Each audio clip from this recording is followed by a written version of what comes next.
Hey guys, Andrew McComb here, the founder and CEO of Golf University. In this Golf University tip from the pro, I'm with Lawrie Montague, the former Australian women's coach and now the co-coach of the Indonesian golf team. We're at Joondalup Golf Resort in Perth, Australia, and Laurie's going to teach us how to overcome the stress of a bad bounce or outcome on the golf course. But before you start, and if you haven't done it already, I encourage you to subscribe and hit the bell icon below so that I can notify you every time a new episode is released. And if you stick around until the end of this episode, I'm going to invite you to become a member of our 19th hole clubhouse and channel, where you can watch hundreds of golf lessons, travel episodes and documentaries. Plus you'll get member-only discounts on our golf schools, tournaments, tours and signature programs. But before you become a member, let's find out how to overcome the stress of a bad bounce or outcome on the golf course. This tip from the pro brought to you by Golf University, the world's premier golf improvement program. Lawrie, I've had a great shot off the tee, or so I thought, but it's got a bad bounce. I'm now up here in the rough on the hill with quite a dubious looking second shot. What would you recommend? Right. Okay, firstly, Andrew, you're going to get bad bounces. It's just it's called rub of the green or luck of the bounce, right? So in this case, you did hit a good tee shot. You hit it through the fairway and it's kicked to here. There's some positives, right? You've got a really good lie.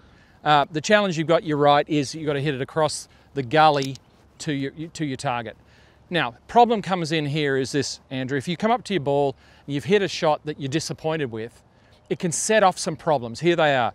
One, it can be like an execution error. You can sort of hit a shot and find that because you're angry, you try too much with the next shot and you basically hit a bad shot, or what we would call an execution error. Secondly, because you can get upset, your strategy can be too ambitious, too aggressive, where you're trying to play the hero shot to get back into the game because you've got a bad bounce. The third thing that happens is mentally, you're not in the right headspace either. So you're not thinking the right thoughts, therefore you're not making the right sort of decisions, and ultimately the golf shot is going to be, the outcome's probably not going to be what you want it to be. So here's my advice here, Andrew. We're going to play two shots. The first shot you're going to play is a shot onto the green, all right, and I've got a 7-iron here for you, and that 7-iron's going to well and truly allow you to hit it into the middle of the green, past the flag. So you've got no problem about, hitting it short into the gully. All right, so let's look at that one. Okay. And the second shot I've got for you is a wedge shot, which we're going to hit on an entirely different line. But let's see you play that shot. So this is the aggressive line I'm taking first. Right, but the thing is you're taking more club than you would probably think you'd need. All right, nice smooth swing. We're going to hit it well past the flag, even up into the back of the green will be great. Yeah. Cost me another one. Well, that's the thing with the decision making, right? You get a bad bounce, you take a decision, and quite often it can lead to something like this. If, on the other hand, we get a bad bounce and we accept what we get, right? We accept what we get and we think more clearly, Andrew. We're not going to bring an execution error into place as much. So pitching wedge this time.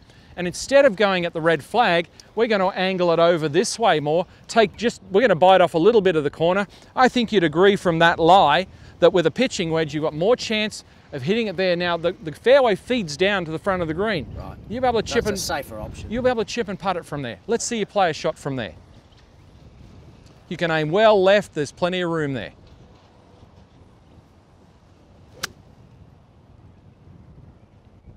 Well, that's just a fantastic golf shot.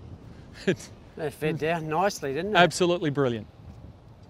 So what you're saying is take out the emotion. Yeah. Come back to, I guess, the 5 L's. Manage the emotion. You get the bad bounces, Andrew. Like luck of the bounce. You're going to get all types. You'll get the good ones as well. What happens when a golfer hits it in the trees? You've done it yourself and you get a good kick out. How do you take that one? Well, you just got to do what you got to do, right? Right. You stay equanimous, I guess. Absolutely. So yeah, so deal with it. Keep your head clear. Thinking strategy. You can make better decisions about shots if you don't get affected by the bounce. If you just accept that that's what's going to happen in golf, and then think about your best option. Play your shot with confidence. Well, there it is. I hope you've enjoyed this Golf University tip from the pro. Put a yes in the comments below if you found it useful, or ask a question in the comments below if you need even more help. And as promised earlier, we want to help you feel a lot more confident, consistent, and in control of your golf game. So I want to personally invite you to join our 19th hole club and golf channel. This is where our passionate and inspiring members belong to watch, learn, grow, meet, and share inspiration as golfers. You can join the 19th hole for free at the 19thhole.club or click the link in the description below. And as a member, you'll have access to hundreds of golf lessons, travel episodes, and documentaries.